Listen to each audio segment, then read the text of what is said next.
Welcome to the Business of You podcast, the show dedicated to helping service entrepreneurs build a better brand to grow a bigger business. I'm your host, Michelle Griffin, and I'm here each week empowering you to put yourself out there, sharing actionable tips and inspiring stories so you can create your personal brand, grow your dream business, and build your future, all while making more income and more impact doing exactly what you love.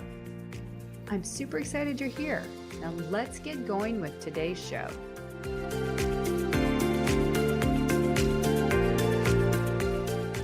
Thank you everyone for being back here in our very first episode. I am extremely excited to have my friend Karen Tisdale from Australia. She is a LinkedIn profile writer and a top 10 LinkedIn trainer in the Asia Pacific. And besides that, she is exclusive to clients in Australia. I'm super happy to have her here giving her expert tips to help us with our LinkedIn profile and our content. Karen, welcome to the show. I'm super excited to have you. I'm so thrilled to be here. Thank you so much, Michelle. Well, I have to say, everyone knows LinkedIn is a place to meet people. And in fact, that's where you and I met. And we have since collaborated on some story theory about LinkedIn and content. And that's why she's here today, because as a StoryBrand Certified guide, I believe that's how we first met, Karen. You and I somehow found out about, I guess you saw that I was a StoryBrand guide and we collaborated that way, right? Yes, I saw that in your headline and I reached out to you. And I also saw that we have a few other things in common. We both believe very heavily in customer first and really helping people. And I think we both share a great enthusiasm for LinkedIn as a place that can really amplify your brand. Exactly. In fact, that's where I hang out all the time. I know that's where you exclusively do your work, but I mean, I cannot tell you how many amazing people I found all through the profile and their content. And that's why this episode is extremely important, because back in the fall, you wrote this amazing article about your about summary, matching it to Donald Miller's StoryBrand framework, which I thought was so brilliant. You shared that with me. And so then I took my spin on it. And then we said, why not we get on an episode and talk about our differences? We're kind of having a mini duel, right? On like your version of story, my version, how I've been trained, and then just some with our backgrounds. I want to start today and say, what is the first thing we need when we're dealing with our profile? When you're coaching your Australian clients, and give us some tips. Where do we start first if we want to get super engaging and super visible on LinkedIn, Karen? Well, I'm going to be agreeing with you here, but I think it's always about knowing why you're here. What I see all through your profile is really strong messaging around knowing what you're doing and knowing how you're delivering that. And I think a lot of people get onto LinkedIn because either everybody else is on it and so they think they should be on it, or they joined it years ago just because everybody else was, and they just uploaded their resume to LinkedIn, and they haven't really thought about how this is making other people feel and how this is impacting their stakeholders and whether it's attracting clients. And they're not thinking about what's my end goal and working back from that. People really need to think, why am I here? And who am I here for? You might have a couple of goals. You might want to attract talent and also attract clients. You might want to impress your current boss and stay employed while also looking for a new role. You may have a couple of different goals, but I think it's really important, firstly, that people really sit down and think about what they are. And I actually get all my clients to write them down. Do you do the same thing? Because I think if you don't write down your goals, then it's like jumping in the car and just saying, hey, or jumping in an airplane. Hey, take me to Michelle's house. You kind of need to program that airplane. Like, where is Michelle? Where am I? So that you're on that path. Yeah, no, exactly. We start with what I call my clarity compass, and I get them to know, why are you here? What's your goals? Who are you for? Just the basics, because I see so many people, and you do too. They don't really, why they're there. They're just thinking they just need to be on the platform. And they don't really address who they are for. One of the big mistakes I see people making is they're just talking to all of LinkedIn, and they need to get their content really dialed in for who they want to be known as and the problem they solve. It's all about the problem you solve for the person you're there for. And when you change that, my goodness, it's like changing your copy on your website. It's just like, oh, the right people start, especially if you're doing that content the right way. I think that's one thing we agree on, Karen, because it's pretty important. And from a marketing standpoint, from a personal brand building, professional brand building, LinkedIn profile writing, you got to show up knowing who exactly you are and who you serve. So that's super Mm. important. And can you give me real quick, what's the number one thing headlines should say? We've expanded that headline. Do you recommend your clients and my audience to have use up all that space, or what are their best Yeah, tips? I've got a client at the moment actually. He's got 220 characters in that headline space, the space that sits underneath your name, the default of which is just your position title. And I've got a client at the moment and he's only got 150 words there. 150 characters, sorry. And I keep looking at it and going, oh my gosh, it's like the world's smallest headline. We've got so much space. We should use it. But at the same time, it kind of says everything it needs to say. So I don't think you should cram everything in there for the sake of it. At the same time, always challenging your preconceptions around how else might I be known for. I think it's really important in your headline, if you can, name who you are here for, what is it that who you do serve, and name that audience or name that industry. And also think about the different ways of describing what it is you do. So, you can have multiple words that mean similar things. So say, for instance, you're a project manager. You might want to use the word program. And then, of course, program here in Australia, we use US spelling and we also use English spelling, UK spelling. So I think Australia has a little bit of an identity crisis. I hope you don't have too many Australians listening going, oh, that's a bit offensive. But I think we do. So we use two different spellings. So for program, it can be A-double-M-E, or it can just be program and end on the M. So you might want to use both spellings. You might want to use project director and you might want to use project manager. What are the different words? And looking at those words in the headline and going, have I duplicated those words? So if I've used program director and manager and I've used the same spelling, I've just used program twice. You don't need it twice, you only need it once. So how can I make sure that I've got all the right keywords in there? Keywords are important because they really impact your relevancy ranking. So how high you appear when somebody searches for your skills. So what are the keywords they would search for? Have you got duplications in there? Does it start with something that's interesting and exciting?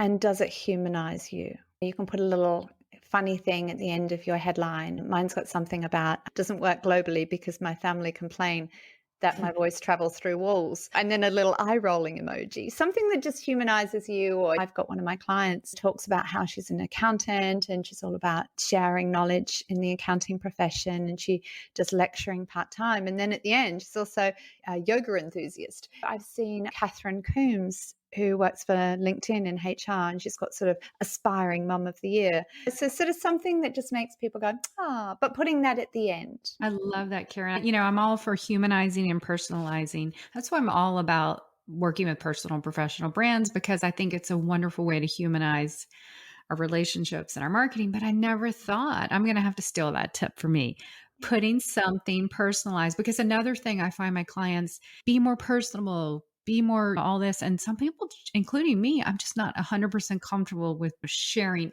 everything. I think that's the first tip. And that's the first place people are going to see that little humanistic tip. So Australia based and don't work globally as family complains my voice travels through walls. Eye rolling emoji, 220 characters. And I'm a LinkedIn Yes. profile writer and a LinkedIn trainer. So that doesn't take up much space. No, that's great. So I've got sort of other words there. And then I thought, well, what else talks about trainer? So I've got the speaker and webinars. So sort of thinking about something that humanizes you. But I also do that in the summary, the about section. And I'll typically do that sort of towards the end of somebody's profile. I'll link again something that's personal, an interest, a hobby, something that they like doing, to the problems they solve and that transformation. I've got a client of mine who's an engineer who loves building things, and he just happens to have as a hobby carpentry. He likes building stuff when he's at home. When he's at work, he likes building stuff. And he had never seen that these two things are like exactly, so I'm like, we're going to talk about that in your about section. I like building things. So when I'm not at work, building waterways and stuff and infrastructure, I'm building toys and things out of wood. I've got a client of mine, Tanya Evans, and she's all about growth and seeing her clients grow and enabling that growth. And her hobby is gardening, but not just gardening, but she's actually obsessed with growing seedlings. So Oh, I've wow. done that and I've put a little emoji of a plant. So just something, and a little emoji, not going overboard with them, but putting something like that and linking it to a hobby. I'm an avid learner, and then pictures of books. Just something that kind of wakes up your audience, can look visually nice, but it also brings a part of you to your profile. And I think with COVID and everything that the world's gone through, I think we're yearning for authenticity. I think we're Mhm. yearning for connection. So I think it's really important to make sure that you do show who you are, but don't lead with that, because people want to see themselves in the profile. What's the problem I solve? Who do I solve it for? And make sure that the first part of your headline, the first part of your about section, and all of your experience section is really talking to the problems you solve, who you solve them for, and how you solve them. Because everybody's got that what's in it for me, right? Mhm. Attention spans are really short and people are scrolling, scrolling, scrolling. We're on LinkedIn. We're already in a business mindset. Want Mhm. relaxation, you go to Instagram. If you want Mhm. community, you go to Facebook. If you want community, but you're in a business mindset, or you want news and you're in a business mindset, or you want connections, it's all on LinkedIn. And Oh, so, but I totally. think that's really important to lead with the what's in it for me. So putting that audience first and talking about their No, problems. I love that because I'm going to get you back for a whole nother episode because we can talk for a whole hour on how to personalize and what's going too far. Seen a lot of that in content right now. Some people saying just be yourself, be personal, share it all. It's a lot out there. And so that's a topic for another day. But I know today our topic and our conversation is going to be about the most important part is about summaries because you get that headline. And then if you're smart, you can get people to go down to the about section. And if you do it right, people are going to learn exactly all about you, enough to pique their interest to get Yeah. the conversation started if you write it the right way. And you say right in the middle of your profile or your about section. Where did I see that? In addition to being obsessed with the StoryBrand firm framework. So that's why we're here today. So just so some back knowledge, Karen wrote this about section articles, shared it with me. And then I came back with my own little non story brand take. Like I wrote a kind of a middle ground. We got story brand on one side, Karen's on the other, and Michelle's doing the more story based thing. So today we're going to look at what Karen's going to pull up and talk about some of the stuff I presented to her and give me a yay or nay based on her profile and her long time experience writing profiles. So Karen, you ready to start? Okay, ready for it. All right, let's do it. So, first of all, we both agree that the about section is about you, but not for you. This is totally not where you say how great you are. Not at all. Or can we Nobody agree wants on bragging. Is just this is the world's biggest networking event, and you just walked up to somebody in the room and just gone, "Hey, let me talk all about me." And then when I pause for breath, I want to hear what you think about me. Nobody likes that. they'll be looking for someone else to talk to in about 2 seconds. Yeah, no one wants to. If you think about LinkedIn as put yourself in a real world position, you would change everything. We just have to keep that in perspective. We both agree the about section can be a fantastic way to talk about you, but not about you. Tell me what you thought about what your first step is and what mine is, Karen. Let's pull out the highlight reel if you can. So, what's the problem you solve, and who do you solve them for? Solve it for. So, going back to that, what's your objective? What's your strategic goal? Who do you most want to influence? If you're on LinkedIn for talent attraction, then who you're here for is future employees. So what do they look like? What do they care about? What are their problems? What are they interested in? What's attractive to them? If you're here for clients, same. If you're to secure a job, then what's the problem? There's always a problem. If there's no problem, there's no job vacancy. So problem do you excel at solving? And naming that problem and naming who you solve it for. So that's where I start. Is that where you start? Yeah, I call it my first step is the consider phase where I say just like we said, your goals, your objectives on the platform totally. And I think as you know, we have to kind of know about your audience and you need to know the language they speak and search because the way you present yourself, especially in a quick scroll environment, you're going to talk to the problems in the way they think about them, know their business problems, aspirations. I think we're pretty even on that, Karen. I don't think there's anything out of the ordinary there. Because just a heads up, everybody, Karen told me there's a few points where she disagrees with me or she spends it in a different way. So I can't wait to get a little bit deeper. So anyway, in the StoryBrand framework, it's the first phase is a character, and I put it as consider. So the next phase would be for you, Karen. What do you suggest in your summary? Why, as well in that consider and in the summary section, it's also why do you do what you do? So this is moving a little bit away from the story brand framework in thinking about John DeMartini's philosophies on what's your values? What do you care about? Simon Sinek's why do you do what you do? I think of this as, if we're putting it in story brand language, it's a little bit of your backstory. Why did you become an engineer and not an accountant? What is it that made you want to do that? So somebody on platform I know quite well, Matthew Mock, he sells USANA products, Mhm. and he sells USANA products because his mother had cancer. And he saw how USANA helped his mother recover from stage 4 cancer. So he's a huge advocate because of that. So many people do what they do. So many mortgage brokers become mortgage brokers because they had a horrible experience and they just thought, it shouldn't be this hard. I can teach people how to make this less hard.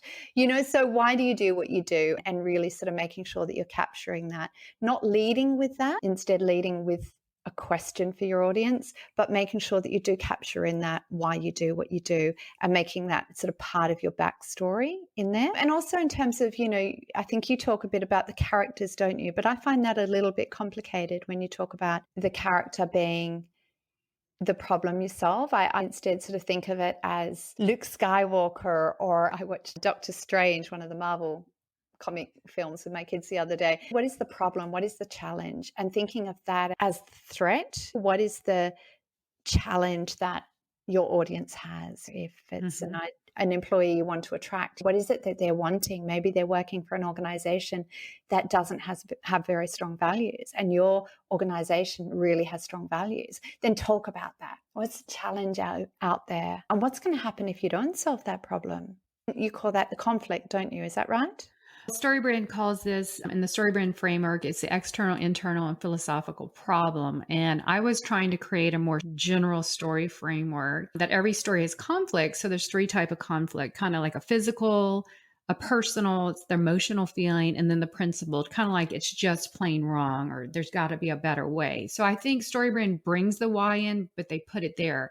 But I agree with you when I call my consider phase the backstory. Not only do you backstory your audience. But when I do my personal brand work, we start with the inside, like the internal stuff about you as a personal brand, then the external about your audience. But then we always present it first about the audience. So I think we're in line there. I think you have to know your why. People are going to absolutely be attracted to somebody who says the story about your client with their mother, or the mortgage broker or the financial advisor who found a better way to do something. They're going to get that humanistic Yes. element and it's going to help you. I love Ex- that. So great. I think your audience should be writing that down. Yeah. And I liked your idea too about philosophical. We were speaking earlier, Michelle, about being a Karen. And I think you really want to kind of dig deep on that. It's just plain wrong that this challenge exists. Matthew mocks, it's beyond being indignant that his mother was dying of cancer, or that's the path that she was on until Usana apparently sort of turned her around. Thinking about this, really dig deep with your feeling of it's just plain wrong, of how unfair this is. Because I think when you dig deep and when you really show how the injustice of the problem that your audience is facing, and you're sharing that pain, saying it shouldn't be like this and it doesn't have to be like this, and this is my solution, this is the path that I can take you on of transformation. So if you're a business owner and you're trying to attract clients and your clients are all facing a specific problem. Maybe you're a tax accountant and they're all struggling with doing their tax returns. They're really struggling with their tax and they're feeling overwhelmed on where to start. You've got to dig deep in naming how wrong that is and how you can help them to overcome it and what that transformation looks like. It's a journey, isn't it? It's a story framework. It's a journey, don't you think? Absolutely. I mean, all businesses are hopefully in business to solve a problem. At the end of the day, the journey really is going from A to B, where the horrible state they're in now to the desired transformation. That's exactly right. As you know, in StoryBrand, they meet the guide who gives them empathy and authority. I call it compassion and credibility, an understanding that, hey, I've been there. You're in the right place. Like either I've been through this or I have helped so many people like you along the way to get there. So they want to know that they're in the right place, basically. But then the next phase is authority. Not only are you going to be compassionate and empathetic, but am I in the right place with someone who actually knows what they're talking about? Because at the end of the day, especially in service businesses, professional services, and expert entrepreneur businesses, we want that trusted, credible advisor, right? I think this is where you come in. The compassion is the start, but then you can really dive deep with your credibility and authority. But isn't there a problem, Karen, where you have to balance it? Because you don't want to go overboard. You don't want to flip the good will you just built and then turn it over and talk about you for 5 paragraphs. I actually don't like credibility. Okay, I love it. You give me credibility and I'm this because I won this award and I'm that and da, da. I'm just going to start eye rolling and I'm just going to start feeling like you're not relating to my pain because you're above it and you've been through it all and you've solved this problem before. You don't see how it's a big problem and you're an expert in everything. And now I just feel dumb and stupid and stuck in my pain. This is where So it's getting interesting. Let me backtrack it. I'm just calling this credibility, but StoryBrand calls it it's either one. it's good to disagree. Oh, I love it. It's not boring, right? So I want to get to the authority is what StoryBrand calls it. And in my story, other generic formula here is called credibility. At either place is where I was trained by Donald Miller. He says, I've been in business 30 years. This is where you part your part in. You say, cut that, cut it, cut it, cut it. Cut it, cut it, cut it. Okay. We don't want to hear about how you've been such an expert for 30 years when I've only been in business for 2 years and I'm struggling with my tax and I've got all of these accounting problems, but you've been doing these solutions for 30 years and I feel like you don't empathize with me because you can't even remember what my situation is like. I love it. So you're too far gone. You're too big to understand my problem. Suddenly you're the hero and you're competing with me for attention and you made me feel special, but now it's all become about you again. It's the guy who takes you on the date and he wines and dines when he listens to you keenly and you end up marrying him and it's all about him. No, I'm kidding. That's so interesting. Just lean into that compassion. I know your pain. I feel your pain. I've solved it for people. You can solve it for thousands of people, but don't talk about 30 years and don't talk too much about your awards. You can have media on LinkedIn and you can use your featured section. So at the bottom of every experience section, at the very bottom, so many people miss this. At the very bottom of every experience section, you can upload media. So if you've got a picture of you winning an award, show the picture. Don't talk about it in your profile. Show it. If you've written an article for an amazing magazine, Thrive Global, on how to overcome some coaching problem, you want to have that article there uploaded. Show me that you're an expert. Don't tell me. Yes, I love this. So you would just say lean more into compassion, the empathy, maybe drop a little bit over the last 30 years. I've helped people like you, and then just keep going more about you. Okay. Make it all about your audience. It's not all about the audience. It's like maybe 80-90% about your audience. And it's about 10-20% about your journey, why you became this, what your backstory was, how you've experienced this or you've known somebody experience this. Why did you get into this? Why was it interesting? I have a client of mine who's a confidence coach and she teaches people how to speak. Her name is Wendy Teasdale Smith. I've got permission to talk about her profile. And she talks in her profile about how she helps people to show up in board meetings and stand on stages and be confident in themselves. But she grew up in a place where people didn't have a voice, especially women. And it was violent and rough and ugly. And she talks about this and she talks about how she dragged herself up from that. And now she's all about helping other people do that. So you really want to be really relatable. And you want to talk about the transformation, the journey of becoming without that problem. For personal brand businesses, getting in the why and really doing that backstory, I think sells it even more than look how great I am. Because I do have to say, I'm looking at your profile, Karen, you do have a great idea here. And this is for my listeners. Listen to Karen. She has a great idea here. You can see examples of my work here. You have a link. And then you say, for proof of my work, scroll down to see the 90 plus recommendations. So where do you house those, Karen? That's a great idea. Yeah. If you really want the credibility, I'll show you. I'm not going to tell you about it because it just makes me feel like I've got to talk about myself. And you don't want that and I don't want that. So let's just lead with compassion and let's just talk about that happy ending. I had one client who actually he wasn't a client. He was a friend of mine. And I wanted to use him as an example years ago of what a great profile could look like. And I said, look, you're really senior. Can I use you as an example? He wasn't looking for a job. I just talked him into letting me rewrite his profile and using him as an example in my webinars and presentations. He got headhunted because of his profile, and he got a Oh, wow. 35% pay increase. That's amazing. So one of my clients even secured a new role with a 35% pay increase. I'm sure other clients might have, but they haven't come back to me and said, oh my God, this is what I'm earning now, and this is what it was earning. And they didn't do the math and tell me. So, he came back and said a 35.5 actually percent pay increase. So I show that happy ending, but don't talk Mhm, about the credibility. In mhm. terms of compassion, I also think it's really important to talk in the first person, because we see some. Do you disagree? Because sometimes you see profiles that are written in the third person. Michelle is da da da. That's really touting your own star too much. I'm not a fan of that. There's a place for that somewhere, but not on LinkedIn. We have gotten the new LinkedIn because in the last couple of years, it's just completely changed and become more personalized, but still professional. That is just so distancing. As I am Yeah. too important to talk to you directly. I want Yeah. you to feel like you are talking to my secretary. That's how I want to Uh, make you no. feel. I don't want to do business with that person, that's for sure. The trick is what we're saying is not the trick, but the tips. The overall arching theme is your about section is about your customer, your client, right? And leading with compassion, empathy, and most important, solving the problem, telling about the transformation you can take them on, and then to show the proof somewhere else. Like you have it. We know you all are amazing. And you don't want to disclaim that, but you can put it somewhere else because you do say Salesforce reports that 83% of people look at a person's profile before meeting. That's huge, right? That is That's huge. absolutely huge. So, upload media, say, scroll down to my recommendations, show them, don't tell them. I Mhm. think also you've got in the story brand thing the compassion, credibility, and gives them a plan. Is that right? And then Yeah, we got off track. So, yeah, let's finish this up. I wonder if we Yes. disagree there as well, because with the plan, I always think about the steps and the process and the framework, the what next, how much is it going to cost, all that sort of stuff. Yeah, so let me see. Do you recommend now the StoryBrand framework really was never intended to be written as a LinkedIn profile. And that's another back part of this story. And that's something I'd always wanted to do as a StoryBrand guide. When I found this, I just latched onto this idea.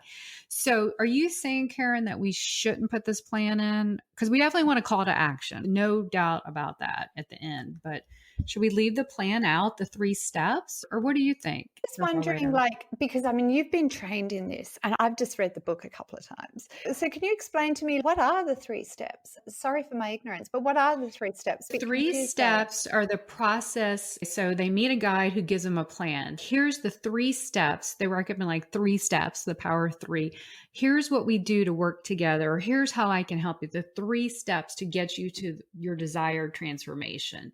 So it might be book a call, then get a personalized plan. And then number 3 would be celebrate your success. It's a very high level, not a very specific. You might have 50 different steps, but you're going to put them in those over 3 because Donald Miller's StoryBrand framework is all about the simplicity and getting people to the next step easy so you're not complicating. He's all about simplicity and clarifying, making it super simple because people want to know, okay, I met this person, I've met this guy who's really going to help me, but how are we going to do this? Because I think a lot of Yeah. websites follow this problem.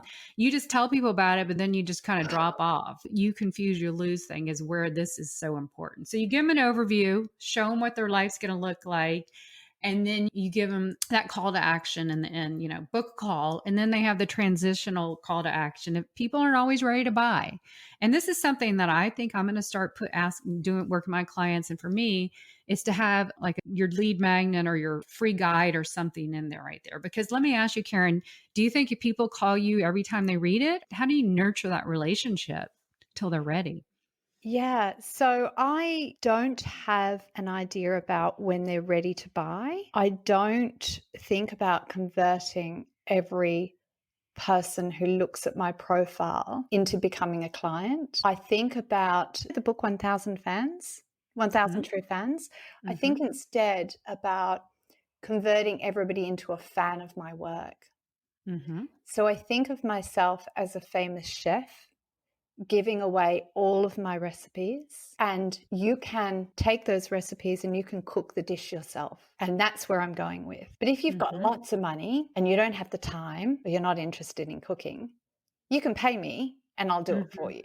Mhm. I like this idea of not having a lead magnet, of not having a paywall, because anybody can find out anything. And I think that could actually even be a barrier. I'm going to get this article, or I'm going to get this PDF, or I'm going to get this information, but I have to give my email in order to get it. So now suddenly I'm feeling icky because you've asked something from me. And here we go. Now you're going to start sending me emails, and there'll be sequenced emails like everybody else does. Mhm. And so I like the idea instead of being crystal clear in the steps you take, your framework. How do you solve this problem? Don't just say you solve the problem, but tell me how you solve it. And I love your idea about what was your saying about confusion? Oh, that's a story brand thing. If you confuse, you I lose. love That's it. that. Sorry, I have read the book a Yes. couple of times, but I need to Yes. reread it again. If you confuse, you lose. So, giving that framework, telling them how they can do business with you. I loved that you said websites because, oh my gosh, how many times are you on a website you really want to buy and you can't buy because there's not a phone number or there's not a, like, I really want to Mhm. buy and I can't figure out how to buy. So, tell them how they can do business with you. Maybe even think about naming the price. And this is the idea about being that famous chef. Just give everything away. Tell them how they can do business with you, how they can contact you, and be crystal clear and simple with it, but just give everything away. And this is around your content creation on LinkedIn, where your profile sells, your content tells. And so your content, I believe, should be where you're sharing information on how your ideal clients solve their problem. So when we talk about compassion and we talk about showing up as your authentic self, my client who's really keen on growing seedlings would probably love to be posting about her seedlings on LinkedIn, but she knows I will come down on her like a ton of bricks because nobody wants to hear about your seedlings. We all want to hear about how you help your customers to grow and how Mhm. you do that. So just give away all of your recipes because I can find out anything if I Google for long enough without having to trade an email address. Interesting. It's been done and done and done. It's been done because it works, because people are used to having those emails and the email sequencing works. I just think if we just give everything away and we just lead with generosity, nobody's ever going to steal your IP because, oh my gosh, they're going to have Yeah. to read so many links. They're going to have to Yeah. spend 10,000 hours reading all of your posts on LinkedIn. And Well, then they're they not don't have you the at the end of experience. the day, You right? know, At the end of the day, as a personal brand, they're not you. They could steal your IP, but they can't steal you and who you are and how you show up and your beliefs. and that's why And building a brand is important. And here's the thing, I'm going to link in the show notes, but one of the marketers I follow, and his name just escaped me, he does a loyalty loop, and I just completely blanked on his name. I love all his videos. He just did a video last week about ungating your content, and he uses an example of a B2B company. I'm going to send this to you too, That Mitsuko. really talks to me. It totally does. And they have statistics to back it up. They may have lost emails, their subscriber count was down, but they're making up for it more traffic to their site. Yeah. And there's other ways they're doing it. So it's fascinating because I've seen this several times. I follow all the marketing blogs and stuff. And it's maybe even 4 or 5 years ago, I started seeing that come up, like ungate your content. Now, in the story brand world, that's never going to fly because they're all about sales funnels and all this stuff too. But it depends on your industry. It depends who you're helping. A lot of people in the SaaS world, they are so tired of emails. Another thing Yes. too, you want to be transparent. People are tired of booking calls just to find out how much your service is. That's more for the SaaS world and stuff. There's a call now to humanize and personalize our brands. And that's why I help build personal, professional brands because we need that. And so you're speaking my language, Karen. That's one thing I can always agree on you. We're going to Yeah. be compassionate and giving, and that's going to be interesting. So I think you're going to have to come back and we're going to talk more about those two topics. Like, how do we get more personalized without being too personal? And also, how do we lead with compassion so we don't lose business, though? Because that's where someone might say, well, if I don't ask for emails, how am I going to continue the Yeah. conversation? How the sales journey has changed because I think the Totally. idea of gated community and email sequences that assumes that your buyers are going down a certain path and your Hmm. buyers are not. Your buyers are deciding when they want to buy and how they want to buy. And you've just got to show up at the right time. So that's why you need to be everywhere because Yes. buyers are so informed these days. They are the marketing department, They right? can Exactly. be the hero. Um, Exactly. And I said that wrong. This is Marketing is by Seth Godin, but The Marketing Revolution by Mark Schaefer is another amazing book. It's all about humanizing marketing. The most human company wins. The most human company personal brand wins. That's why personal brands humanize companies and humanize our brands because people want to do business with people and also more generous, more empathetic, but also still very helpful and kind and experienced. So we can't live that out. But in the businesses I know you serve in Australia and the companies, and then the clients I work with, they're relationship businesses at the end of the day. And we want to have someone that we would probably be friends with. You're going to be attracted and drawn to that. So that's how I'm always telling my clients we have to show up in a very professional but personable way. Would you agree with that? yeah, it's about like you want people to see you and people want to be seen. They really want to be seen. So showing that you see your client. Exactly. Karen, something about my friends in Australia.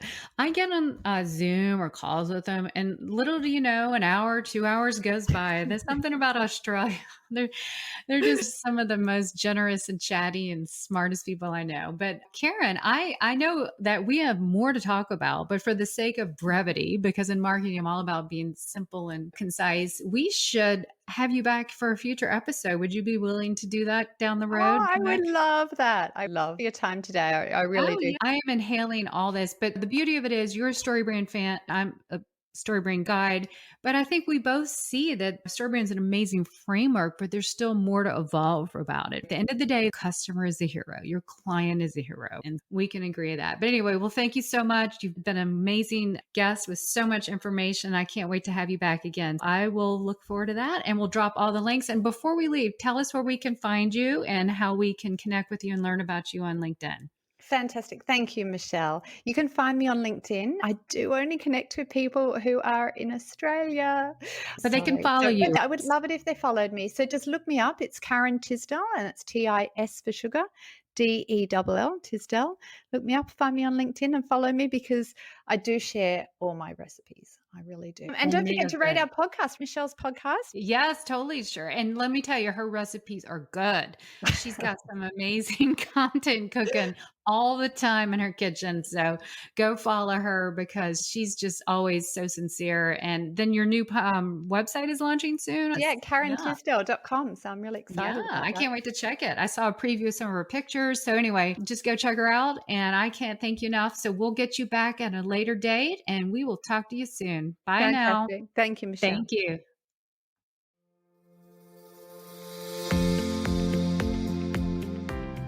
Thanks so much for tuning in today. You know, we definitely need more impactful entrepreneurs like you out there. So if you'd like to learn more about how I can help you build your personal brand to grow your business, please check out yourbrandyourbusiness.com. And until next time, you have a brand to build, a message to share, and people to impact. Now go put yourself out there and watch the business of you grow.